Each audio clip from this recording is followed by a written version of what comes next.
months of genocide in Gaza. And there has been a global suppression of pro-Palestinian protests, especially in student campuses, as well as in countries like Egypt and Jordan and others. Today, we are joined by an extremely diverse and exciting panel of academics, experts, policymakers, students, writers, absolutely incredible and diverse panel of speakers. And our focus for today's webinar is going to be the blocking of humanitarian aid to Gaza, as well as the suppression of solidarity protests, as well as the repercussions faced by students and others who have spoken out.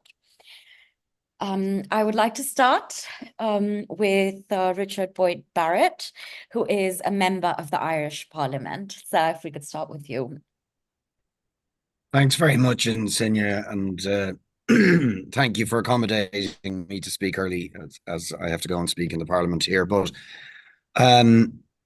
yeah, there's an interesting contrast, which is apparent, I suspect, across the world, but very evident here in Ireland, between the attitude of students, of ordinary members of the public, to the genocidal horror that the Palestinian people are suffering, that the people of Gaza are suffering, and then the attitude of governments to that same horror, which everybody is witnessing.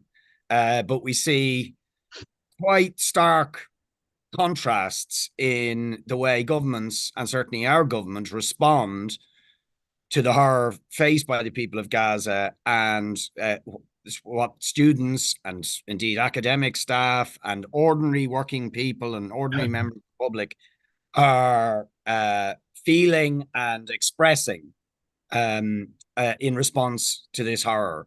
So to give maybe the government side as an example, illustrative example, at the weekend, the Irish famine was commemorated, which it is every year, in an official government commemoration. And that was one of the greatest horrors that was visited on the Irish people. It was one of the first, if not the first, modern famines, in the sense that it was a famine that was essentially orchestrated by British colonial policy, and in particular, a set of laws called the penal laws, which were in effect apartheid laws, which systematically discriminated against the Catholic population as part of the project of colonial subjugation and divide and rule, to divide Catholics against Protestants as part of subjugating Ireland as a colony, and creating divisions between the population to keep the resistance, the national liberation movement, down. And that famine resulted in a period of about 30 or 40 years of the Irish population being halved from 8 million to 4 million. In fact, the Irish population has never recovered from that famine. And it is deeply marked into the consciousness of the Irish people. And indeed, it's one of the major reasons why there is such widespread solidarity for the Palestinian people, because people in Ireland automatically identify what we went through during the famine and the penal laws and the British colonial policy that gave rise to that famine, and the apartheid laws and the occupation and the colonial policy that has been visited on the Palestinian people. And obviously, most acutely, people identify with, excuse me, with the self-admitted plan of the Israeli government to starve the population of Gaza, to starve them of food, electricity, water, the means to sustain human existence as part of a genocidal campaign.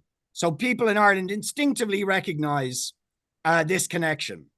So at the commemoration this weekend, disgracefully, the Irish government had the Israeli ambassador present at that commemoration. But there was absolute revulsion across wider public opinion at this. It was raised today by myself and many others in the Irish Parliament, expressing our absolute disgust because not only is it an insult to the people of Gaza and Palestine, it is an insult to the memories of those who died and were forced into exile during the Irish famine period. It's really trampling on, if you like, our history and heritage, as well as being an egregious insult to the suffering people of Gaza. So that's the government response. But the response of the people and the students, absolutely different. So what we've seen over the last 7 months is enormous, unprecedented protests on the streets. And in particular, in the college campuses, we have seen an explosion of student activism and campouts and occupations similar to those that have been seen in the United States and Britain and many other parts of the world. And I'm delighted to report that if you take Trinity College, which is one of the premier universities and one of the oldest sort of universities in this part of the world, the student protests within a week of their encampment have forced Trinity College into agreeing to complete boycott, divestment, and breaking all connections with Israeli institutions and breaking their research partnerships, divesting of any investment in any kind of work, basically, with Israeli academic institutions. Previously, this had happened in the National University of Galway. It's now spread into the University College Dublin, which is the biggest university. There's an encampment there as we speak. So it's spreading like wildfire, the demand from below of ordinary students, staff, demanding that their universities break all relations with a regime that's capable of genocide and guilty of apartheid and ethnic cleansing. And very much that is informed by our own memory and history of colonialism and the famine. One other note just to make is in the initial period of the Trinity College demonstration, the college authorities attempted to bully and intimidate the students by threatening the student union leaders with expulsion, loading a very, very large fine on the student union, and trying to seal off the university so that others that wanted to express solidarity with the occupation couldn't physically get into the university. But because of the scale of popular support for the occupation and the scale of student and academic staffers' support, they were forced to do a U-turn within a period of about a week.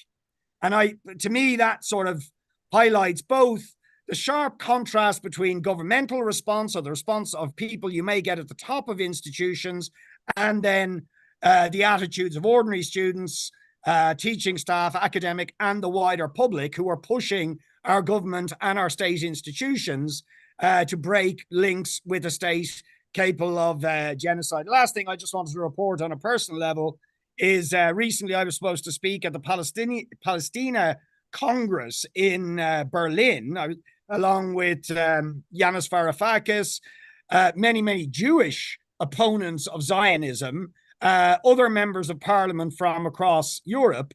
And as probably you know, it was absolutely outrageous what happened there. A relatively modest conference of about 200 or 300 people was shut down by a mobilization of thousands and thousands of German riot police. Absolutely incredible. People like Palestinian doctor from Britain who was supposed to speak was stopped at the airport, physically deported out of the country. Obviously, we weren't allowed to speak. I mean, I was only going to be speaking on Zoom, but we are prevented from speaking. They shut off the computers and the whole conference was shut down. Jewish speakers who were speaking against Zionism were arrested at the conference, supposedly on the basis that the conference was going to be an exercise in hate and anti-Semitism. I mean, the sickening irony of it is incredible. But again, what I take from that is that the viciousness of the German government's response is in sharp contrast to the very rapidly changing attitudes of ordinary people in Germany who look at the genocide, at the horror of the fact that their government continues to arm this genocide and are outraged by that fact. So there's a very sharp contrast between official society in the Western world and the attitudes of ordinary people. And as dire as the situation is for the people of Gaza, and as hypocritical as the standards are of Western governments, I take great hope from the level of solidarity and mobilization and protest that is erupting across the world, that is simply saying, this is genocide, and whoever is the victim of a genocide, if you have a scintilla of humanity, you should be standing with them and demanding that your government breaks all links with a regime capable of this worst of all possible crimes. Thanks very much. Thank you so much. I suppose everyone does look to Ireland quite a bit. And it's really good to see that there has been some movement in terms of some policy in the face of so much popular resistance. I would like to invite next Professor Michael Link, who is the former UN Special Rapporteur on the occupied Palestinian territories. Professor.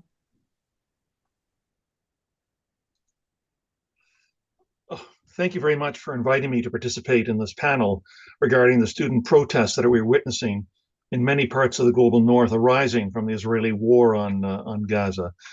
This is indeed a momentous moment with respect to the growing international solidarity with all of those indispensable human rights organizations internationally and in the Middle East that have been working so valiantly for peace, freedom, and justice in Palestine and Israel. To see all of this youthful energy, compassion, and courage collectively and creatively organizing over an issue of rights and justice, occupation and dispossession, thousands of kilometers away from them, is really, truly inspiring. I want to emphasize that these student encampments and these protests are protected in law by the universal freedoms of expression and assembly. These same freedoms are embedded in the constitutions of many of the countries in the global north. The law recognizes that it is right to dissent, that universities are the incubators of debate and argument, and that many of the great social movements for rights over the last 60 years, from the war in Vietnam, the protests over apartheid South Africa, and our climate emergency, have originated and grown on the university campuses around the world.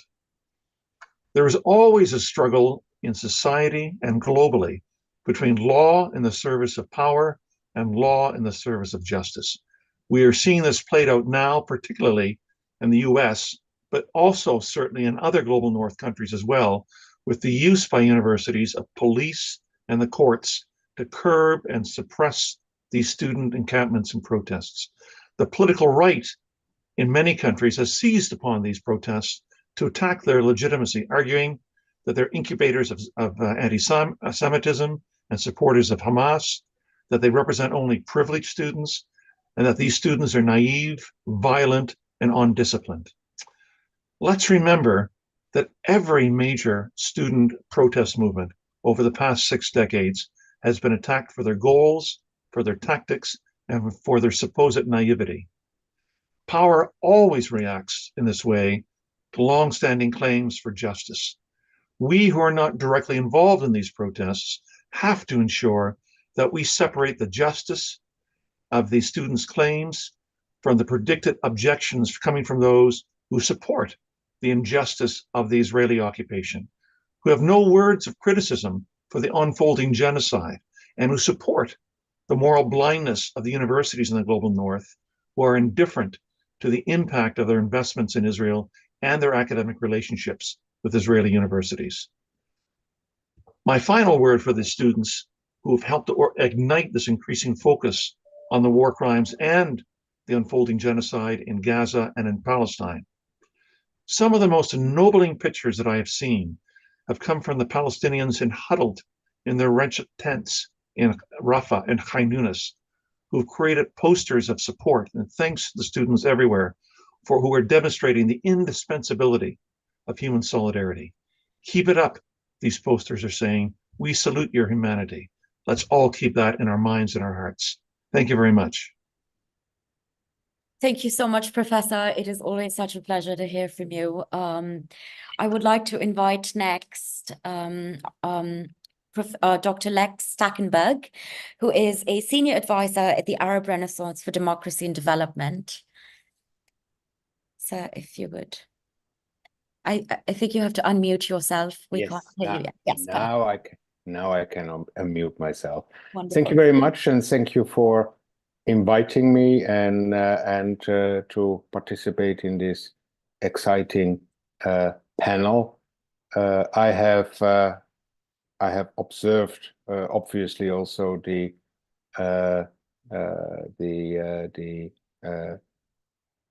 extraordinary, courageous, and promising protests in the different parts of the world, student protests in different parts of the world, and I believe, and people, I've been from the work that I'm doing for Arab Renaissance, for democracy and development, a wonderful social justice NGO based in Amman, Jordan. I have been very closely following the developments since the 7th of October as part and parcel of our Question of Palestine program.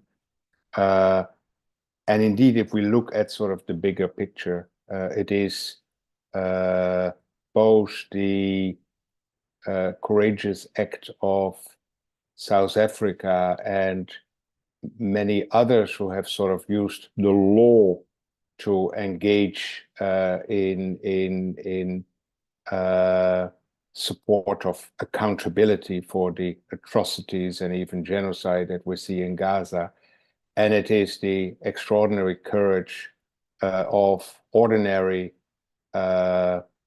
people, not just in the global South, but also in the West, who take a distance from the Western elites that keep the war going and indeed have provided the extraordinary support and mobilization that we have seen over the last weeks and I think already months now, and that is making such a significant change and really demonstrating that the gap between sort of those Western elites and the rest of the world gets larger and larger. So these are extraordinary scenes and extraordinary signs of courage and hope. I've been very closely following in the last 24 hours sort of reactions to the application by the prosecutor of the ICC to request for arrest warrants against Netanyahu and Gallant, as well as the 3 Hamas leaders. And there is both hope and disappointment. There was quite a bit of disappointment in the various groups that I've been following by Palestinians who had sort of expected more, had expected that the application would extend to genocide, that it would extend to the settlements and to a range of other issues. On the other hand, and I believe it's not different from what we are seeing and expecting to achieve and hoping to achieve through the student movements. You know, it is small steps that ultimately break down institutionalized injustice, you know, at the scale that we are witnessing with respect to the question of Palestine. So, you know, these are extraordinary times, extraordinary signs of hope in a very challenging time, and they inspire us to sort of keep going and to further step up the struggle for Palestinian liberation and justice. I will leave it at those opening comments. I'm happy to sort of elaborate in response to other speakers. I would also like to make a few comments about UNRWA later in, but you know, our initial focus is on the student movements, I believe. So I'd like to first hear from other speakers. Wonderful. Thank you so much. I think we're going to have a discussion at the end, and it would be great to hear back from you. I would like to invite next Jeff Halper, who is an absolutely distinguished anthropologist, author, and activist. We can't hear you. I think you have to unmute yourself. Yes. Great. Most people would be thrilled that I've muted myself. Thank you for having me, and again for a discussion. I'm going to have to leave in about a half an hour, so hopefully there'll be time. I'll be able to participate in some questions and answers. Look, I'm speaking from Palestine, Israel, from Jerusalem. And I'm a member of a Palestinian-led organization of a few years old called the One Democratic State Campaign.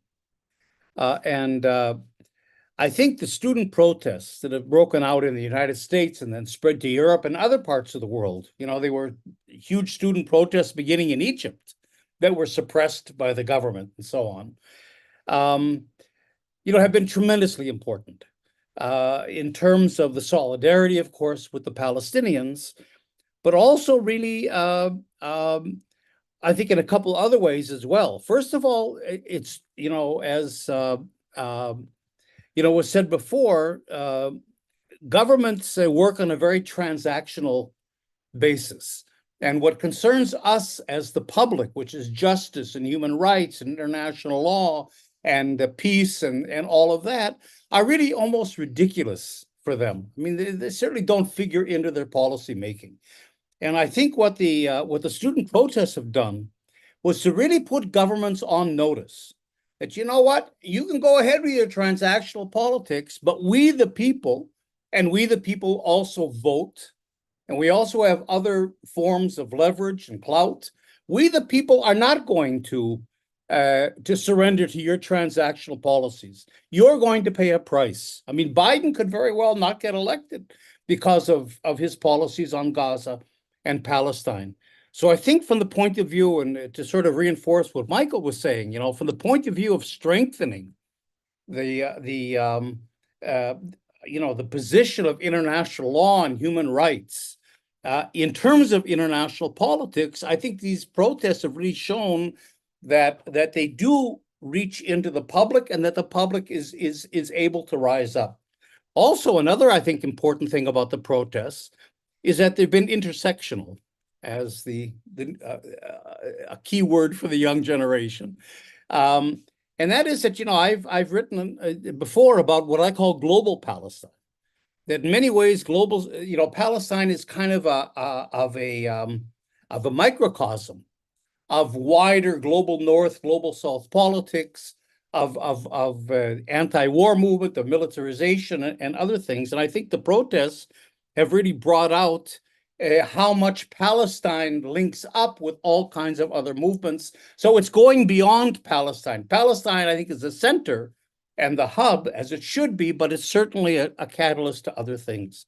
My only concern is there's a certain disconnect between there's a disconnect between the protests and what's happening actually here in Palestine. The protests are crucial. The solidarity is important. The demands are important for divestment, for immediate ceasefire in Gaza, of course.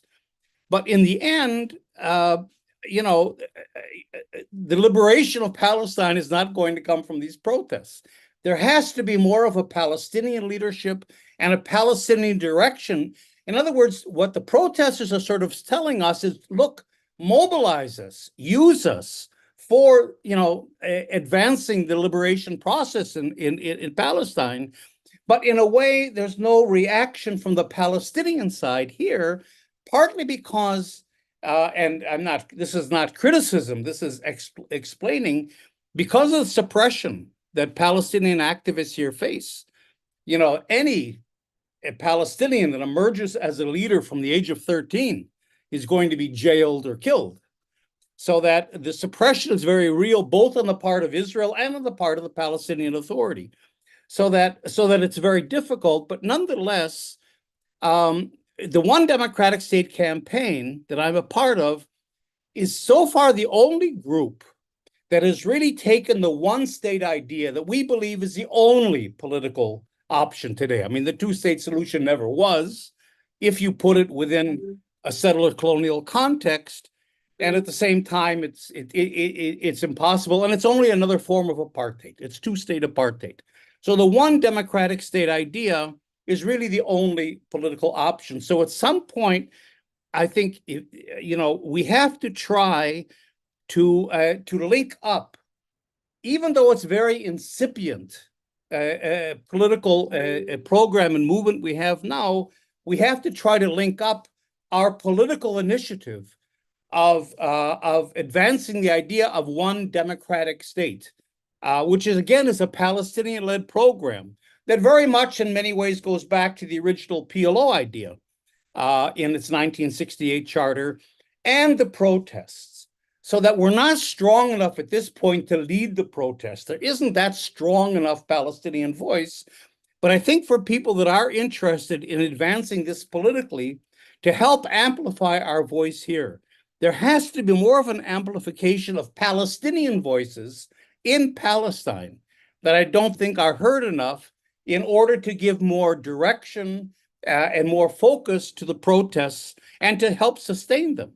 And in a way to add to divestment and ceasefire, political demands, I think, that are really important. So I'll leave it at that, and wait for questions and answers. Thank you so much. Yes, I would like to invite Professor Dan Kovalik next, but also since you have to be leaving, if any of the other panelists have any questions before Mr. Halper leaves us, please do go ahead and do that. Thank you. Professor Dan Kovalik, who is also a practicing human rights lawyer, hopefully can speak to us next. Yes, hello. First of all, I'm very honored to be with you all. Great panel. So, I want to build on what our Irish brother said about he said that what's happening in Gaza is reminiscent, of course, of the Irish famine. It's actually reminiscent of many colonial famines, including the famine imposed on the indigenous people of North America by the settlers. And of course, the goal is genocide. It is to wipe out the indigenous population, in this case, the Palestinian population. And of course, the ICC is seeking warrants against Netanyahu and Gallant specifically for the famine they're imposing upon the Palestinian people.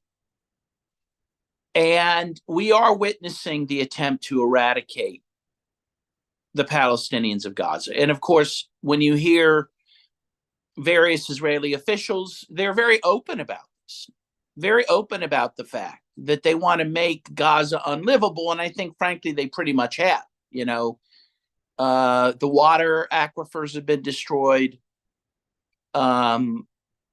They have destroyed every hospital, every university. And even you'll see, videos of roads being very methodically torn up. Every part of the civilian infrastructure is being destroyed. And of course, it needs to be noted, since I'm an American, that the United States is a party to this. This is as much or more so an American war as it is Israeli. And it's important to kind of note this port that's being, I guess it's already been built, that's going to be connected to Gaza, that Biden and Blinken and others have bragged about, this alleged humanitarian port. It's not anything of the sort. If the United States wanted to ensure that the people of Gaza received food and medicine and water, they would ensure that the land routes are open. And of course, that is not being done. As we know, the Rafah crossings have now been completely closed, not only to vital aid coming in, but to people leaving. Moreover, there's some indications that arms are being shipped through that port now for the Israelis. So this humanitarian dock is nothing of the sort. And we need to point that out. In terms of the student protest and the repression, first of all, I'm a graduate of Columbia University Law School, so I'm very proud of my fellow alums from Columbia, who I think kind of were the spark for all this. But, you know, frankly, the truth is it wouldn't have caught on except for the fact that the president of the university, apparently, as we know from the Washington Post, at the urging of billionaire business people in New York, decided to repress the protesters and people encamping there. Had that not happened, this probably would have melted away. But as is many times the case, when you try to repress free speech and free thought, you do nothing but highlight that thought and that speech. And that's exactly what has happened. And it is a beautiful thing that's happening, this blossoming of support for Palestine in a way we've never seen in the West, ever. Certainly not on this scale.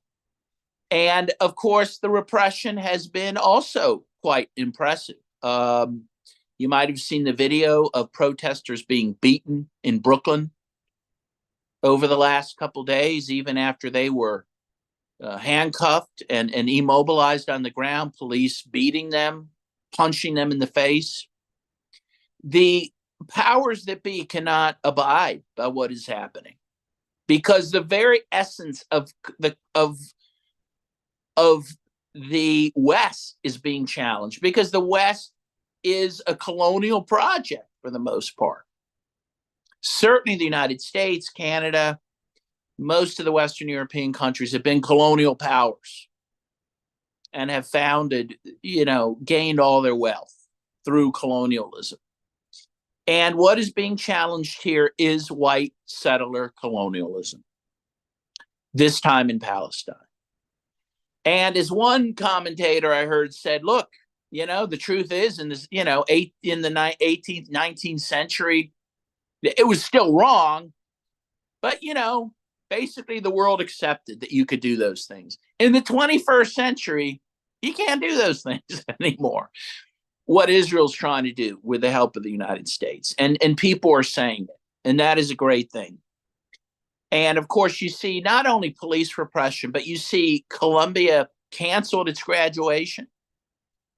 The University of Southern California, after canceling its Palestinian valedictorian, then canceled the graduation because they were afraid people would protest the valedictorian speaker being canceled.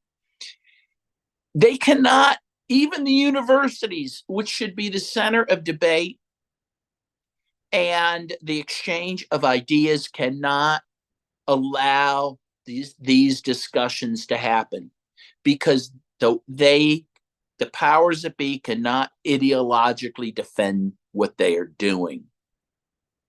And so this is an inflection point where I believe you will see a real transformation, I hope, of Western societies because of the Palestinian resistance. The Palestinians are leading an enlightenment around the world, and we should be grateful to them for that. They are leading the people of the world, and in particular in the West, to look at themselves for who they are, how they got there, and maybe how they could be better people. And for that, I'm very glad. So thank you very much. Thank you so much, Professor. I would like to invite next Bildo, who is the editor of the Arab Digest, which has a fantastic podcast everyone should listen to.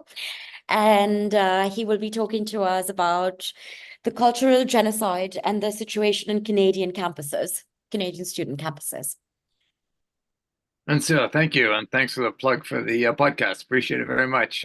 And also thanks to AOHR for putting together what a terrific panel this is.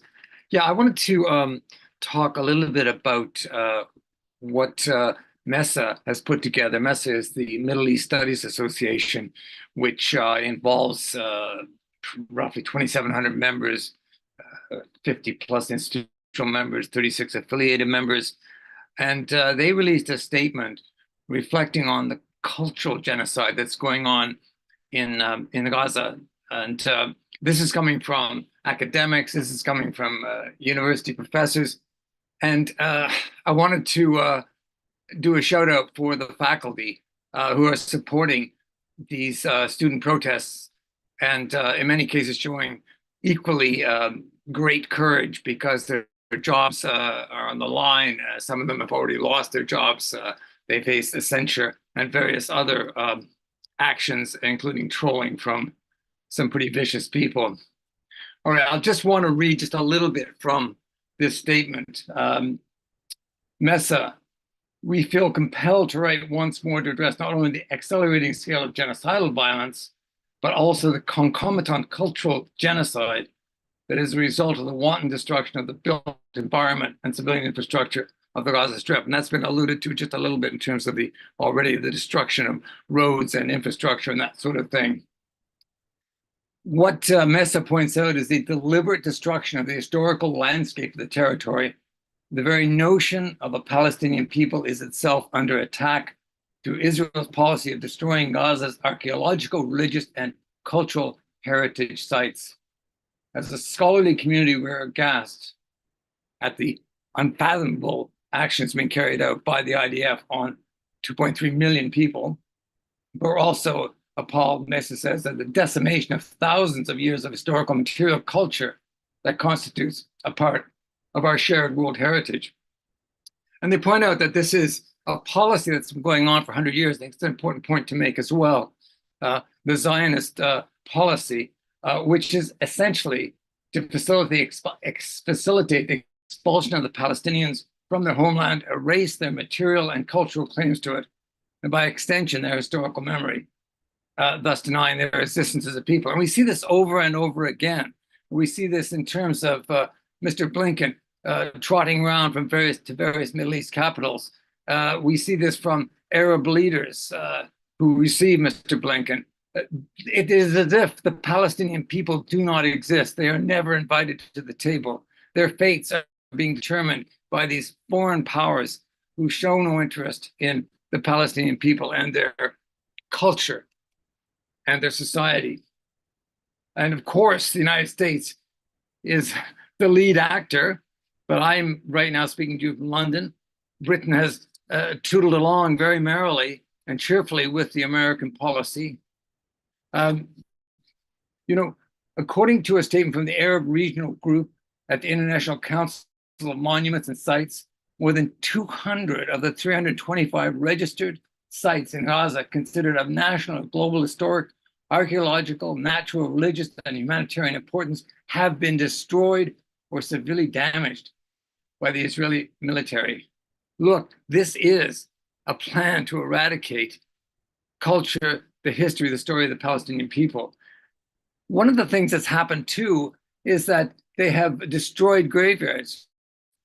Two of those cemeteries are administered by the Commonwealth War Graves Committee, which is here in London, based here in London. I've approached them and asked them to confirm the status of those cemeteries, but also, more importantly, the status of the Palestinian people who have maintained those cemeteries for decades, families that have carried on the tradition for decades. I've approached them. I've received no response from them. Just a quick run through of what's been destroyed thus far. 5 public libraries and archives, 4 university libraries together with the universities, 6 publishing houses and smaller libraries, 19 cultural and social centers, 3 media and artistic production companies, 10 museums, 4 churches, at least 114 mosques have been destroyed, 2 others damaged, 8 archaeological sites, the cemeteries and monuments I've mentioned, 7 historic or traditional houses and markets, and the natural heritage site, the coastal wetlands in the Gaza Valley, to say nothing of the destruction of farmlands. It's an extraordinary list that is well worth noting. And if anyone wants the more detail on it, I'd encourage them to go to tinyurl.com/Gaza libs. It's all laid out there. It's really shocking, and it is about destruction of the Palestinian people. Now, look, because I'm Canadian, I want to talk just very briefly about what's happening in Canada. And there's, I guess, good news and bad news on that front. The bad news front, the University of Calgary, students put up tents. Within minutes of those tents going up, the university administration called in the Calgary police, who then used stun grenades and tear gas to clear off these students. The students were beaten, they were attacked, completely, which for Canada is kind of unprecedented. We're not normally that aggressive, but there you go. And the premier of the province of Alberta saluted what the police had done. On the good side, the University of McGill, very prominent university in Montreal, the university administration sought an injunction to remove the tents. That injunction was thrown out by a court in Quebec. Another interesting study that the CBC did, the Canadian Broadcasting Corporation, there's this allegation that first surfaced from the mayor of New York. He said, all those tents, they're all alike. Why is that? Someone must be behind that, some evil force. So the allegation also surfaced in Canada because there were all these tents, they're all the same. So the reporter did something simple. He went to a big company online and checked out the cost of the tents. Well, each tent cost $48.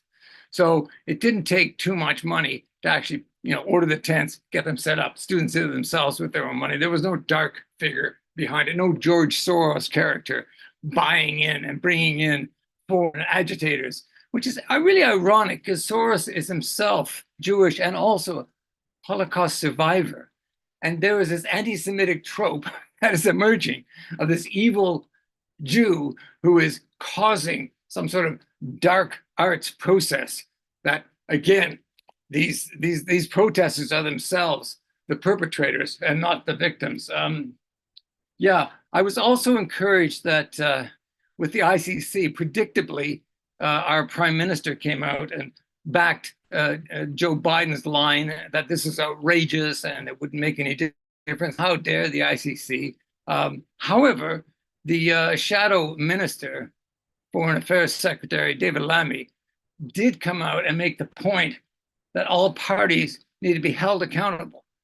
He didn't attack the ICC. He didn't claim they're anti-Semitic, as Benjamin Netanyahu famously has done.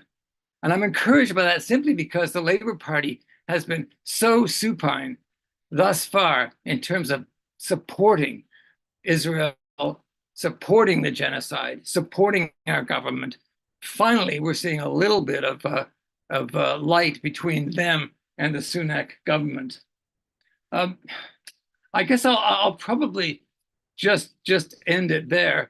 But I do, if the opportunity arises, I would like to come back and talk a little bit more about the art and the act of resistance and how resistance is very much embodied in culture.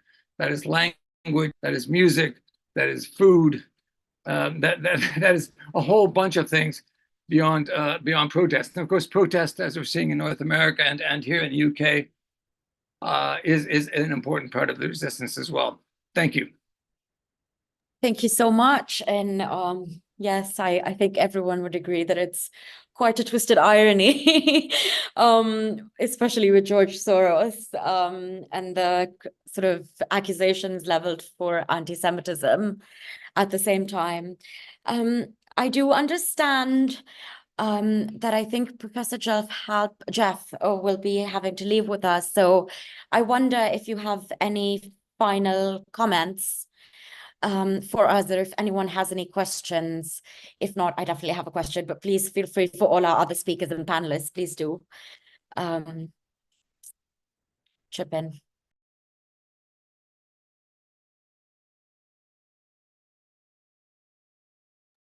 I'm actually not entirely sure Jeff is with us anymore. So I think I will move on then to our next speaker, who is Dr. William Booth, who is a lecturer at UCL.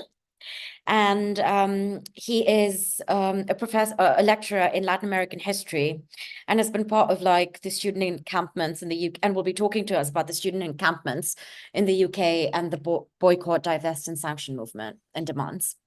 Dr. Booth. Thank you, and thanks so much for putting together this fantastic panel. One thing that struck me with several of the previous speakers has been something which I teach a lot as a historian of Latin America, which is the practical limitations that we run into on so-called Enlightenment Enlightenment universalism, rather. The idea that the benefits of the so-called Enlightenment will be rolled out to all of humanity. And yet what we've seen over the last 7 months, and in fact, over many of the last decades, is that when it comes to things like freedom of association, freedom of speech, international law, ethical investment as well, that this is one rule for us and one rule for you. It's a set of values, a set of ideals that we apply when we deem it right for us, the powerful, and we certainly don't want to see those things rolled out to you, the less powerful. And it's become very clear in all of these discussions. And one thing that's been very striking about the student protests is that the students are doing exactly what the university rhetorically tells them to do. So I'll just read out a few words from the UCL mission statement, which is a diverse intellectual community engaged with the wider world and committed to changing it for the better, recognized for our radical and critical thinking and its widespread influence. Now, if going out an encampment and organizing rallies and talks and protesting against a genocide doesn't count as doing exactly that, then I don't know what does.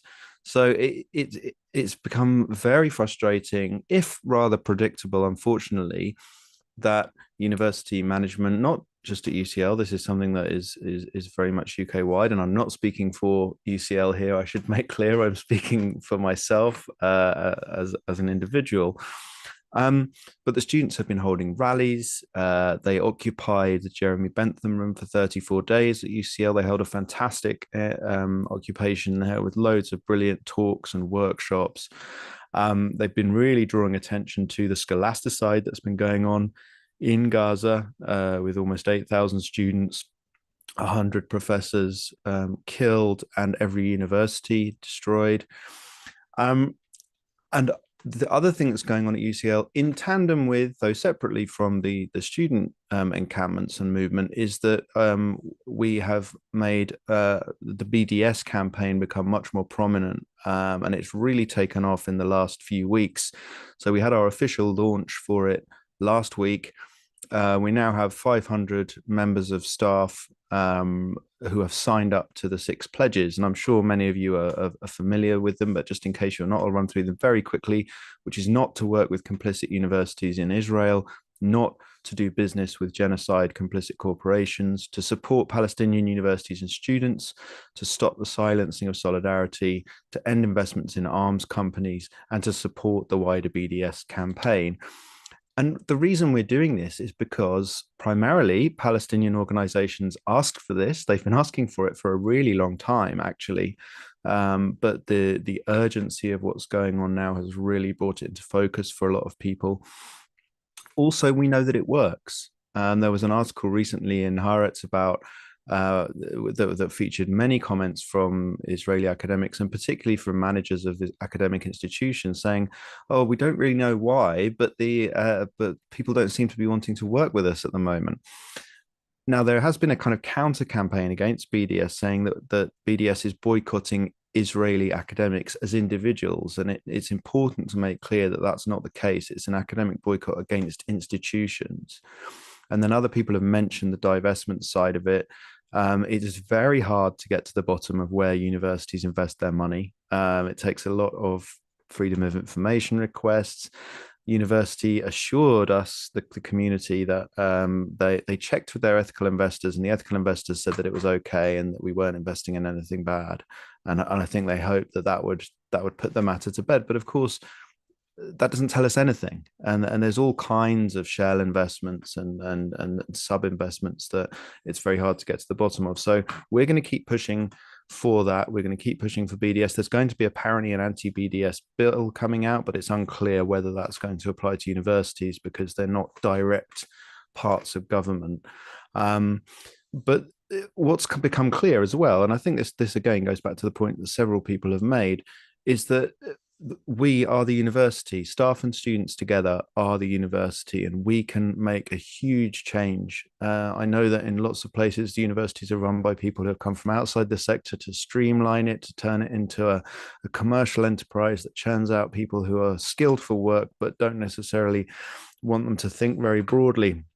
That's not the case. You know, both staff and students are on board with critical thinking, with activism, with challenging received wisdom, and I'd just like to assure people that we are really committed to making sure this works and that the university is not complicit in a genocide. It sounds so simple and so facile to say that is a demand, that we don't want the place where we work or study to be complicit in a genocide. It should be a given, but unfortunately it isn't. And so the situation in the UK, I think, is that many staff and students are, the vast majority actually, I think, are pushing for that not to be the case. Thank you so much, Dr. Booth. That's really incredible to hear. And it is really, I suppose we are joined today by a lot of students who we will be getting to shortly, who have been part of these protests as well.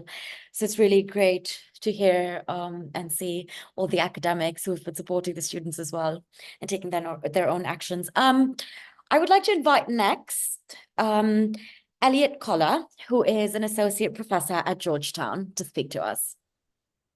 Hi, thanks so much for organizing this event. I just want to, I have two sort of, in my short time, a couple main points. One is really a plug for the power of education. And secondly, just to draw attention to some interesting generational dimensions to the struggles that are happening on campus.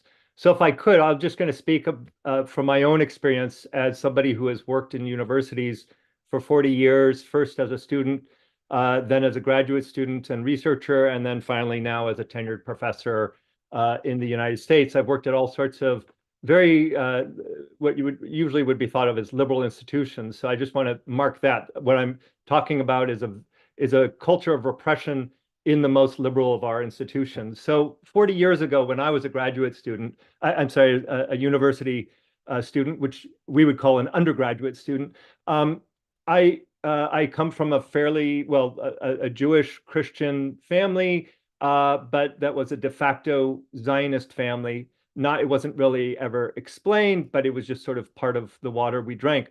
I never would have come to any understanding of Palestine if it weren't for Palestinian students who lived with me in a dormitory and who I think we would say schooled my ass. I had all sorts of opinions about that part of the world, and these men were so patient and generous with me to kindly explain their families' histories in the face of total disbelief on my part. I just need to say that. I don't think it's unusual that for people like myself, we come to an understanding of Palestinian through Palestinian witnessing, right? And the generosity of Palestinians taking their time to explain their reality to us. 40 years ago, if you were a student at an American university, if you were trying to study American history or world history, you would have been largely dealing with mythologies. The curriculum at that time was, if you wanted to study what is now understood to be settler colonialism or even a history of slavery, at least where I studied, I was given a whole bunch of, well, what I understand to be foundational myths of settler colonial culture in the United States. If you wanted to learn about settler colonialism or even slavery, you had to look very hard at the university to find it. In my university, Berkeley, you would have to go to one of the departments, African American Studies, Native American Studies, Asian American Studies, Latino, Chicano Studies, There you would find it, but they were for a lot of folks coming from my background, they were not easy to find, but they existed. So they were serving lots of students. But for people like me, I ended up having to go outside the university. It's really important just to state that. Like, you could not study settler colonialism as a real academic subject or even topic within a discipline without leaving the university to do it. Okay, so yeah, those are the two things I want to say about my education. Flash forward to today. Remarkably different. First of all, the curriculum now includes empirically based critical study of not just settler colonialism and slavery, but also their enduring legacies, understanding that these aren't just events in the past, but in fact, structures that continue to shape our lived lives today. They're contested, of course, but they're present in most places, and in fact, in the core curriculum in many high schools as well. All those same departments, Black Studies, Asian American Studies, Chicano, Latino American Studies, Native American Studies, they are at the forefront today of advocating for Palestinian rights. In a way, those are the disciplines who always got it, and they're the ones who have contributed, I'd say, largely to student education around this.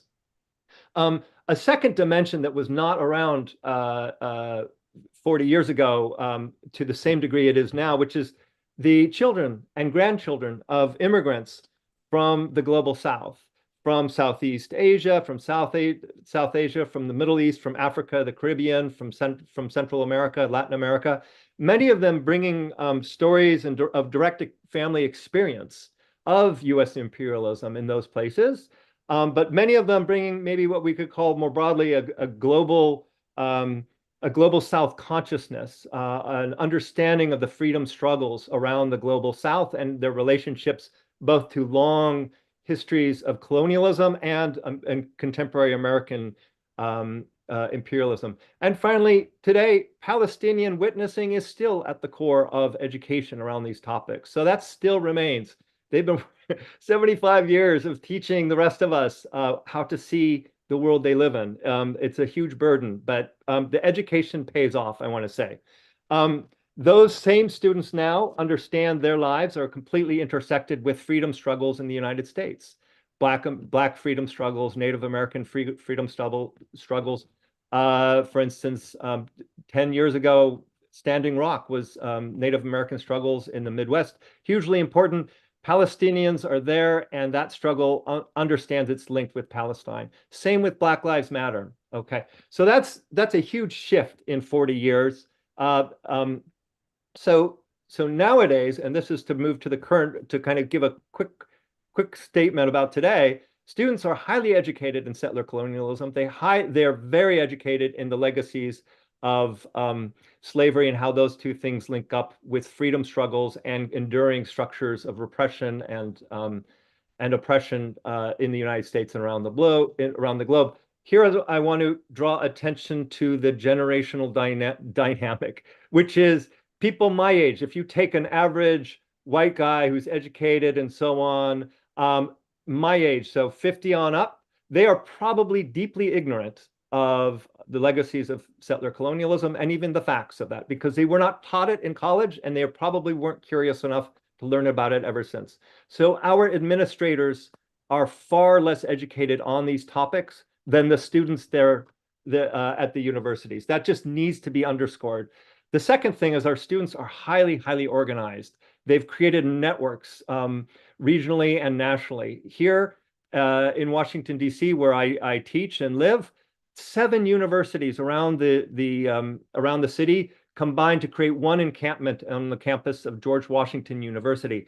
7 universities. Faculty from these 7 universities have never united in anything. There is no cooperation across these universities. The students have created it completely do it yourself without George Soros or any other evil mastermind. That's one thing. Secondly, these networks are also combining with pre-existing social justice networks, again, BLM, but also national organizations like the Students for Justice in Palestine or Jewish Voices for Peace and so on. Thirdly, they're generating demands that are clear and reasonable and informed. Again, they're coming out of they're deeply informed, these students. So the divestment campaigns that other people have talked about here, that they're sharing information. They know that their universities are investing in war. They know they're investing in surveillance technologies, and they know they're investing in genocide, right?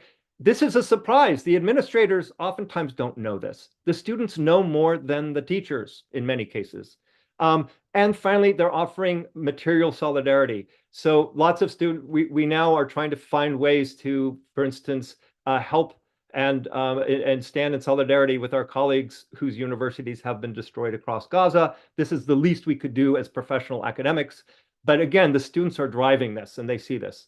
What are they facing? They're facing we could say a range or a spectrum of responses from universities, from the most repressive to, in fact, a series of negotiated settlements that we've seen. They're a little more ambiguous. So the more repressive ones we've seen are places in the South, places like Texas, or even in Ohio State, where the governors, the university presidents called in snipers. They called in snipers, and live bullets, rubber bullets, but live bullets were used at UCLA.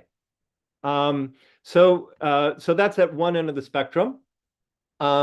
And at the other end of the spectrum, we see usually small liberal arts colleges negotiating with students around, for instance, around demands having to do with divestment and boycott. They're getting no love and no support from any of the legacy institutions of our liberal society. The corporate media is doing what it did during the Iraq War. It is in full genocide denial. Both our political parties are united in their support of genocide. Our liberal institutions, philanthropies, museums, things like Penn, they're all lined up in support of genocide. So they're not getting a lot of, the students are getting a lot of support from these kind of legacy institutions. But the contradictions are growing, and this makes me very optimistic. One contradiction, for instance, the Democratic Party claims to be a multiracial coalition that promotes the rule of law and free and fair elections. Well, other people on this panel have already pointed out the contradictions or hypocrisies of this discourse. But the students are showing it very, very clearly. And in fact, it might cause the Democratic Party a lot of grief come November. Other organizations like the Anti-Defamation League, which historically has worked hard to combat anti-Semitism in the United States. Those of you who are aware of American history also know that the Anti-Defamation League for decades has also worked hard on Hezbollah campaigns to support Israel no matter what it does. But they are so extreme in their use and weaponization of anti-Semitism that they have, I think, finally emptied the word of all its meaning, and it certainly carries no moral weight with our students anymore. That's something that we'll need to work through because that was important work. But the ADL has completely lost any legitimacy it once had. I'm just going to conclude by saying I'm optimistic. I'm optimistic because the students are so well organized. They are so well educated. When a debate actually happens, when a debate is allowed to happen, the other side has no weapon. They have no defense. The students know that. That's why these institutions are clamping down on debate. And secondly, they're inspiring. These students, you go to the encampments, it is not all anger and grief, although that is there. We are angry and we are sad. We are deeply grieving what is happening in Gaza. But people are also eating together. They are praying together. They're singing together. They're dancing together. And this is a generation that, unlike mine, knows joy and wants joy to be part of this freedom struggle. And so these two things really make me optimistic about what's to come. Thanks. Thank you so much, Professor. That was absolutely incredible. I see that Jeff is back with us, and hopefully he will be staying with us till the end. Yes, great. So I would love to move on and really hear from now some of the students who've been part of this movement. And I would just like to start with Asma Abu Bakr al-Fiqi, who is an undergraduate student at King's College London. So firstly, I want to say thank you so much for inviting me here today. We've had a lot of amazing speakers. I want to say it's amazing to see so many people gathered here today to talk about what's going on in Palestine, but also globally. I think the interconnectedness of the student movement is remarkable. In fact, it's actually quite formidable. So a bit about myself, I'm a second-year student at King's College London, and I'm one of the students who were involved with the encampments in both King's and UCL. King's College London, in fact, is one of the most renowned universities within the UK, and I think it's even more interesting to see that the ICC judge, Karim Khan, is actually an alumni of King's College London. It shows how relevant the genocide actually is to this institution. From my time at the encampment in King's, launched on the 13th of May in response to 7 months' worth of petitions sent to management, I've noticed that whilst there haven't been any official arrests, like my peers at Yale and UCLA, there's been a complete change in the university student dynamic. For myself especially, I've seen the word safety being repeated incessantly by management, safety as a euphemism for suppression, in letters, announcements, and conversations we've had with management. Safety has been repeated to the point that we're left asking, say from who, like there's a threat behind these words. It's very clear what they're trying to do to us. They're trying to stop our movement by trapping us behind the precarious lines of this supposed safety. Suddenly, the mention of fire exits, the placement of tents, and the inconvenience to visitors on the campus have become top priority. I just want to mention these fire exits were unknown to all of us students before this encampment. But our demands especially are not seen as top priority, and we have very specific demands, and they're very simple. We've asked for our university to disclose and divest from all corporations and arm manufacturers complicit in maintaining Israeli apartheid. We ask that they commit to safeguarding the students of their university, as well as students within the wider academic world, committing to rebuild the educational sector of Gaza. An alumni of KCL, in fact, Dr. Maysara El-Rayas, was murdered as a result of the genocide ongoing in Gaza. And there was no word of acknowledgement from the university. And this is not something that's not unknown to KCL. Other alumni who have passed away have been honored via emails. They've been acknowledged. It's a question of why Dr. Maysara is different, why he wasn't acknowledged by the university. Our demands are not hard, but we've been met with radio silence, no communication or even attempts at dialogue between the students and the management. I think that it's very important that I stress the fact of which King's College London especially has an ethical investment policy.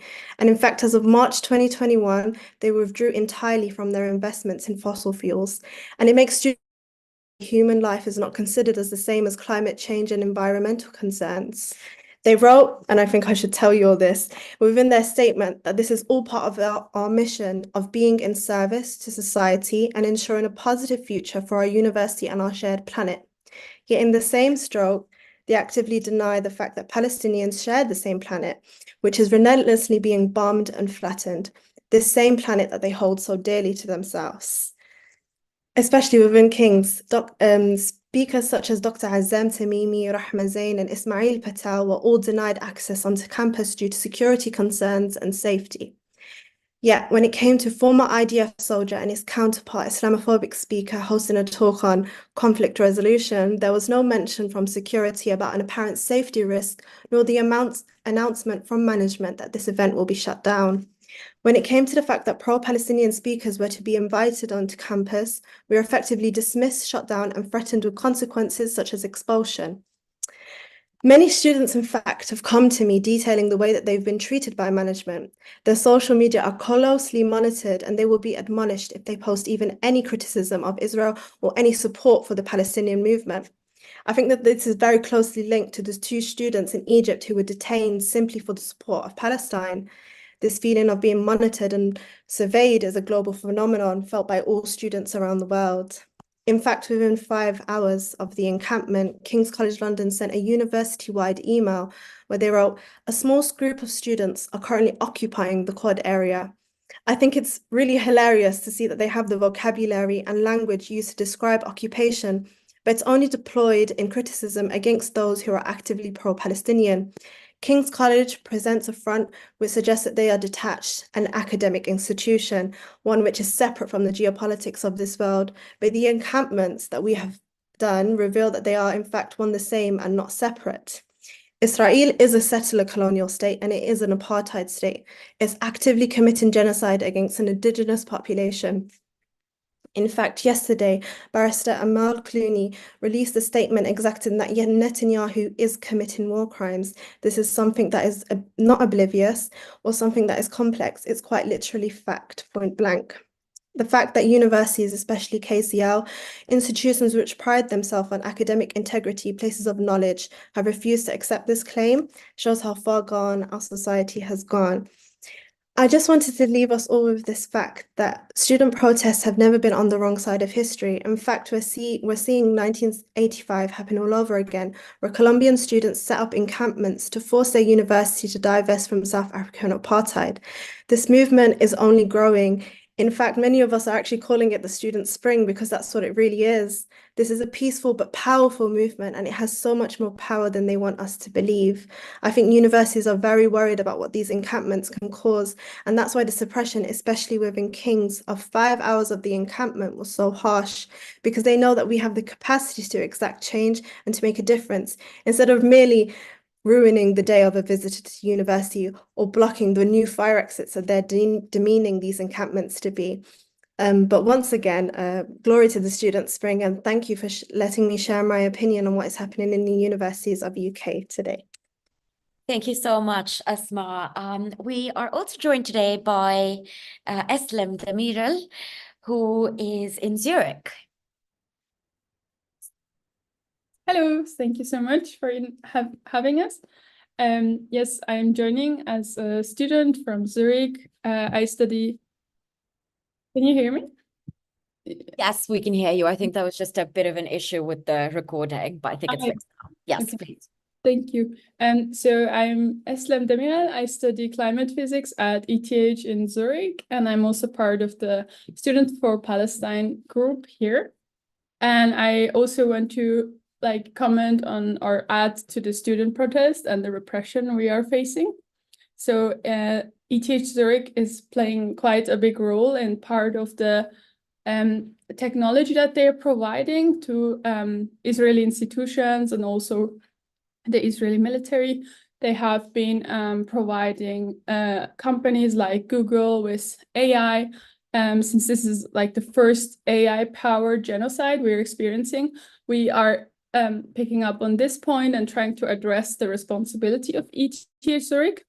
And therefore, a lot of Swiss tech unis have come together to kind of keep their institutions accountable, raise awareness, and also ask for the uni to clearly take a positioning to condemn the genocide, to raise awareness around the topic of academic boycott, and also to point out that we want more transparency of collaboration with institutions that are directly working with the Israeli military.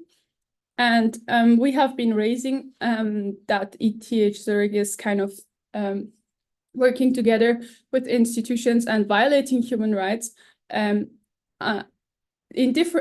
differently to how they have been treating institutions that have been collaborating with Russia.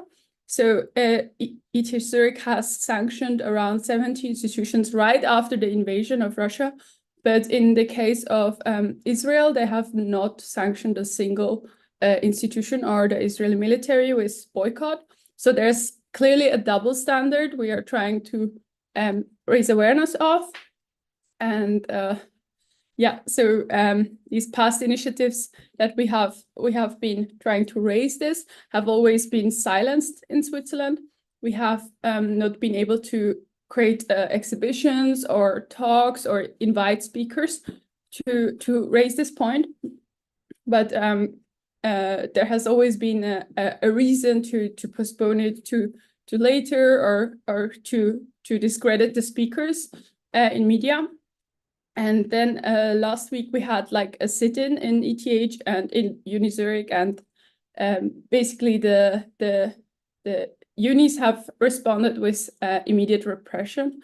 They have called the police on students. They have taken students on the floor. They have arrested them. They have shot rubber bullets at students. They have used pepper gas. So and this is a very unusual response of like Swiss police to like student actions or like peaceful protests. And we have been kind of trying to raise awareness that this is attacking our human rights by trying to raise human rights violations, like raise awareness around that. So there was like a clear link between those two. And the student protest also has been attacked, and their credibility by saying this is just a Marxist group or like some external groups that are trying to infiltrate the uni, but never addressed our statements clearly. So yes. And we have also been approached by people in tech, especially by NOTA, the group No Tech for Apartheid in Google.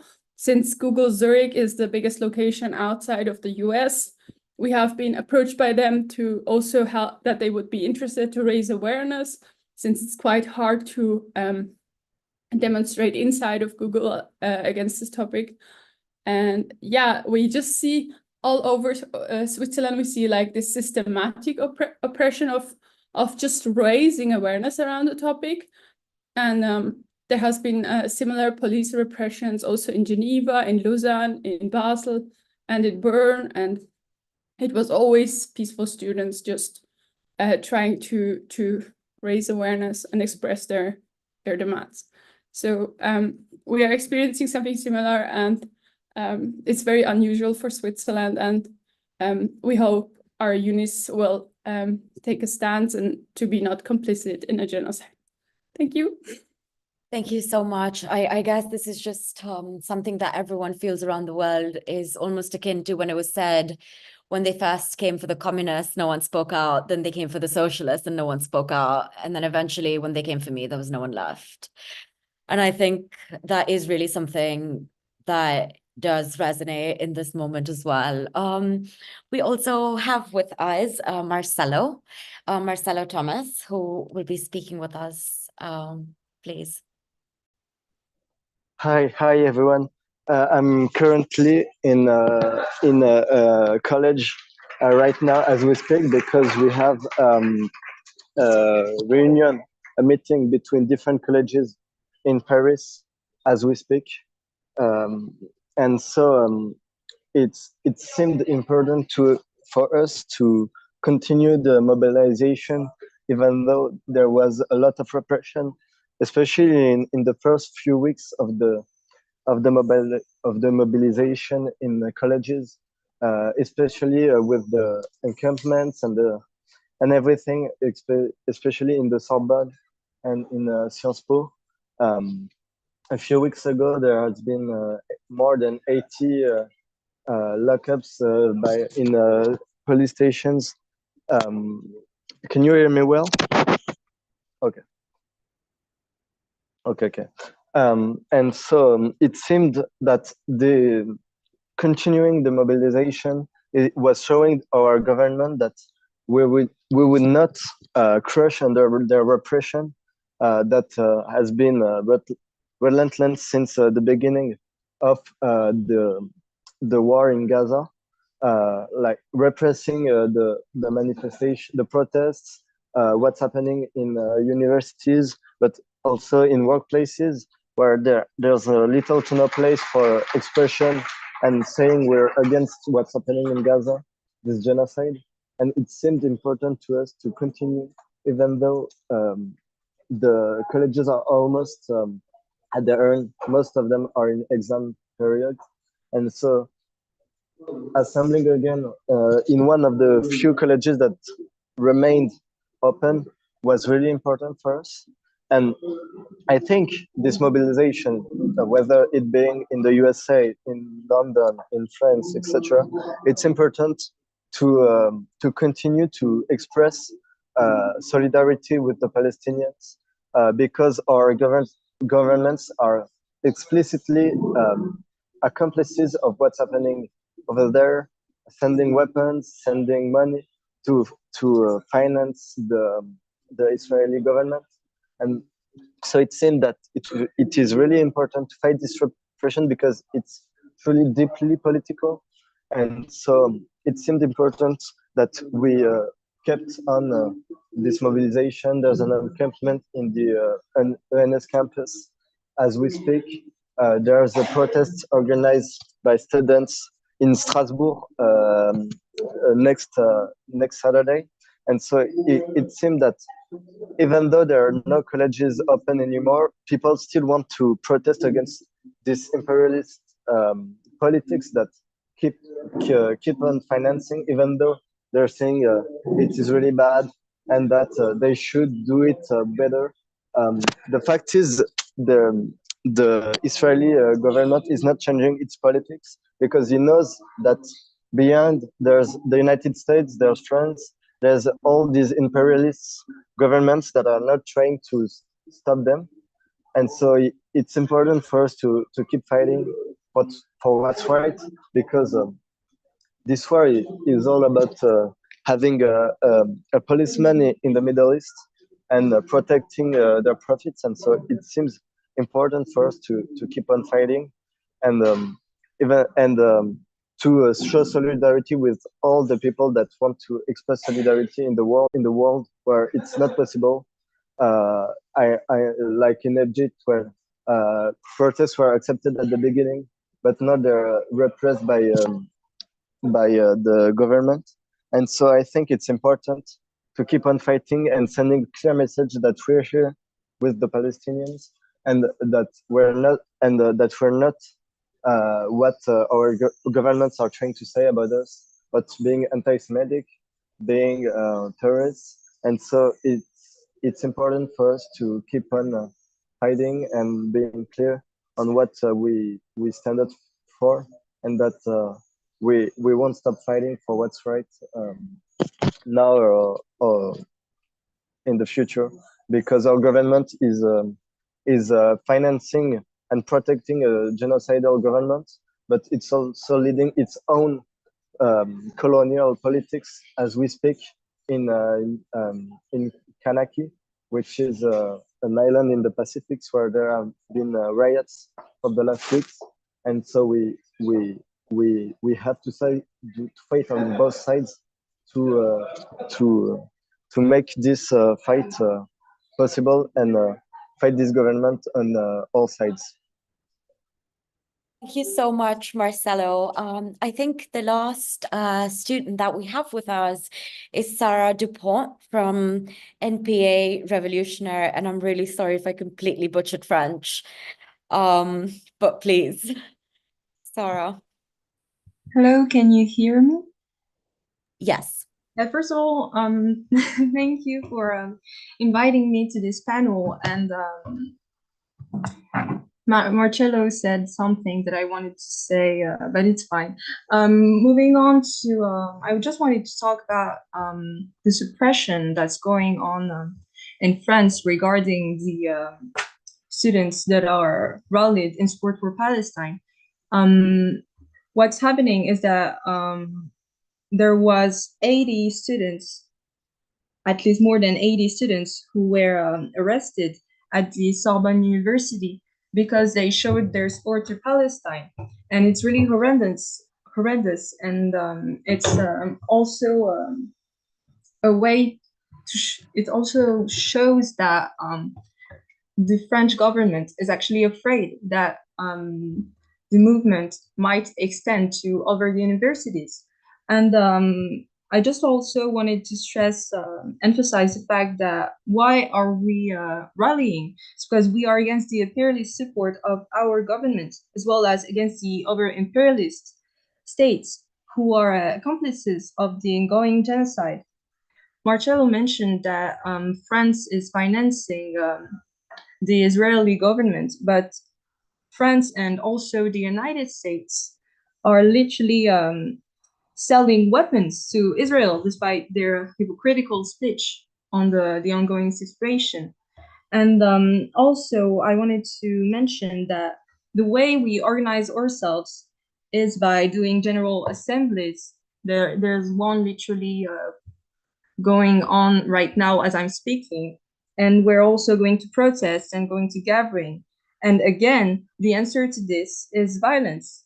against students, against us, by capturing and arresting us, which is really frightening to see happening. But then again, we're not going to be silenced. Just want to say that it's not going to happen in our name, and that we want to denounce the genocide in Gaza. And also, I wanted to mention that it was mentioned earlier on, but just to say that the French government also tries to spread the false narrative that showing support to Palestine means that you are automatically anti-Semitic, and it's false. And it also suggests the fact that every Israeli condones the massacre, which again is also false, because we saw that there was some protesters in Israel that are pro-Palestinian and that are denouncing the ongoing genocide, and they were suppressed by the Israeli government. And also, I wanted to say that we just want to keep on protesting, and also we want to make sure that other people can join us in the rallying against the massacre in Gaza. And that's pretty much what I wanted to say. Thank you so much, Sarah. I would just, before we move on to the discussion, just really like to thank everyone for staying all the way till the end. And we are really looking forward to this discussion. I guess it would have to be a bit limited, but now we have Jeff back as well, and we have Bill and Elliot as well as the students with us, and Professor Booth. So please do feel free to jump in if you have any additions.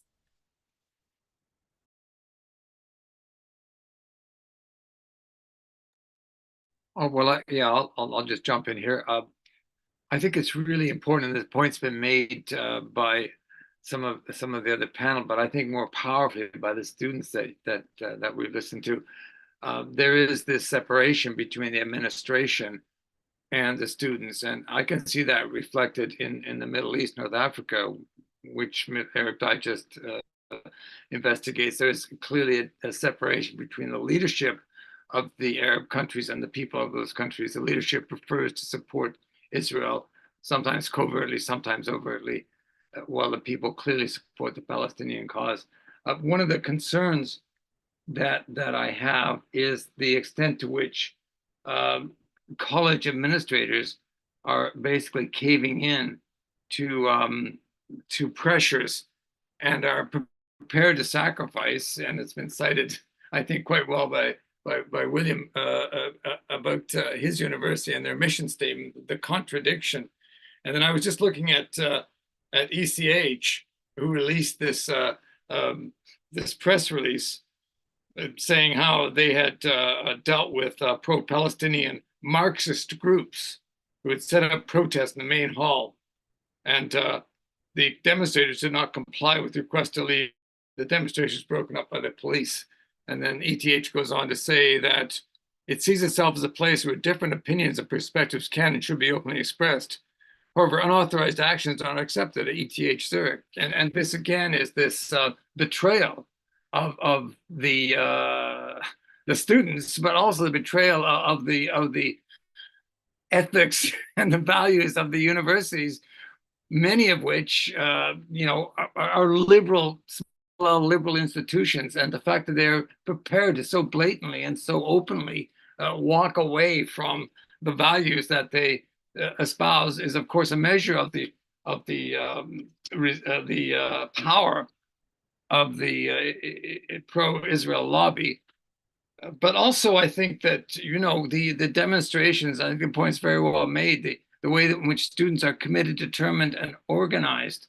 I think that is the way forward. I mean, I'm old enough to remember the Vietnam protests, and as one of the students said, the students' protests history shows they're on the right side of the street come these protests, and clearly these university administrations are on the wrong side of the street, as is Israel, and as I have to add, the government of the UK, and of course the government of the United States of America. Thank you so much. I wonder if Jeff or Dr. Booth might have anything as final comments. We want to hear from all the speakers. Well, again, I'm, here in Palestine. It's very interesting. I'm kind of, on the one hand, outside of the conversation. You've had some protests here, of course, of Palestinian students and those that have supported them on university campuses here that have also been suppressed. Not many, but there have been some. But again, I just go back to the point I was making, and that is that while Palestine as an issue is central and is having all kinds of direct and indirect impact on public discussion and politics and conscience raising abroad, nonetheless, it isn't connected to a political program. And in the end, there's got to be a political resolution. Resistance is crucial. The activism that everyone is doing is crucial. BDS and divestment, and certainly the intersectionality and the political movement that we see emerging on the college campuses that Asma talked about.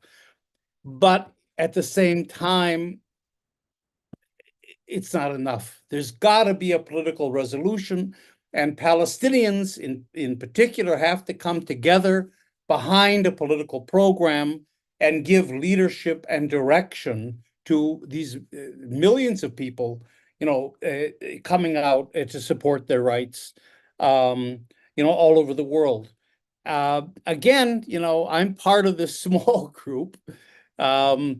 The One Democratic State Campaign, we have a website, onestatecampaign.org. We have a 10-point program. This is the first group that's really thought through the whole process, rooting this all in settler colonialism, and then thought through what does decolonization really mean?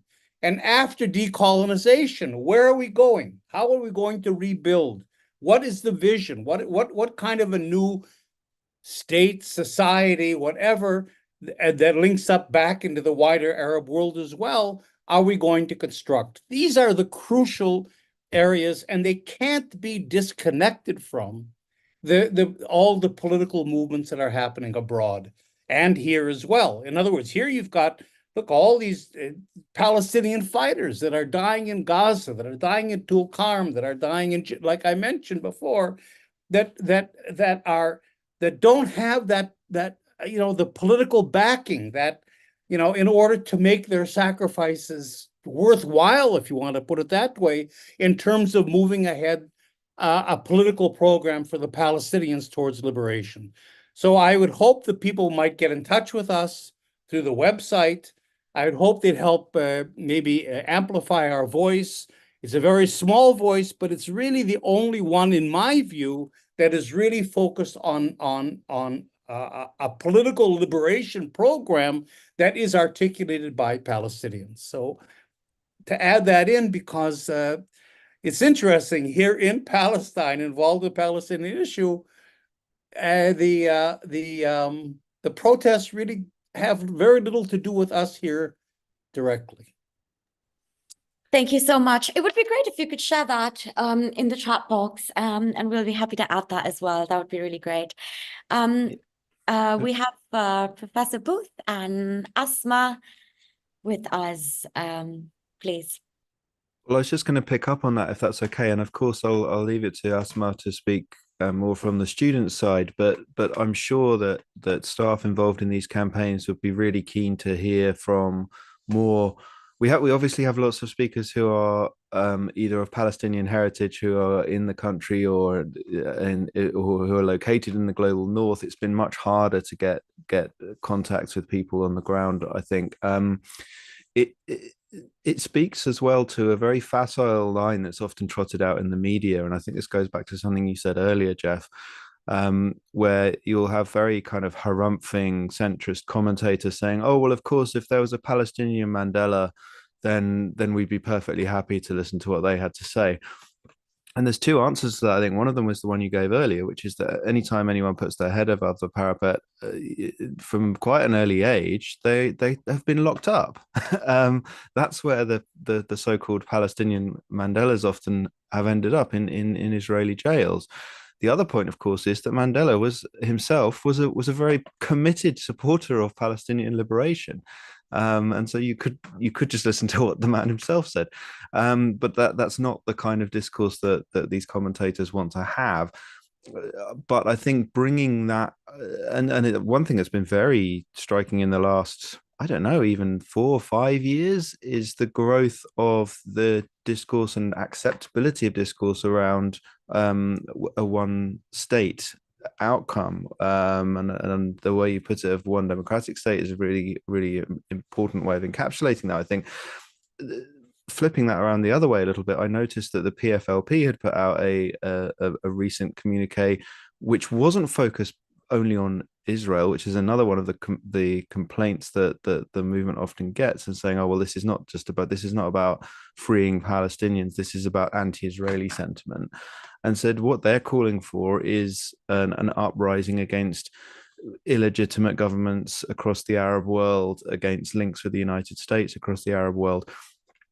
And that's another aspect of this that's been quite difficult for people to understand, I think, because we obviously don't live in an era of unified Arab nationalism or of even a lot of solidarity from governments. We certainly do from people, and we saw that in Egypt. But I think it would be really interesting to build some more networks, both between solidarity in the global north with people in the region, but also to tap into this the beginnings of resurgence of pan-Arab solidarity as well. Thank you so much. I guess Asma will have the last word. Please, Asma. So I was just leading on from what Dr. Booth said. I actually have a lecturer. She's my teacher. She's from Gaza, and she's my history teacher.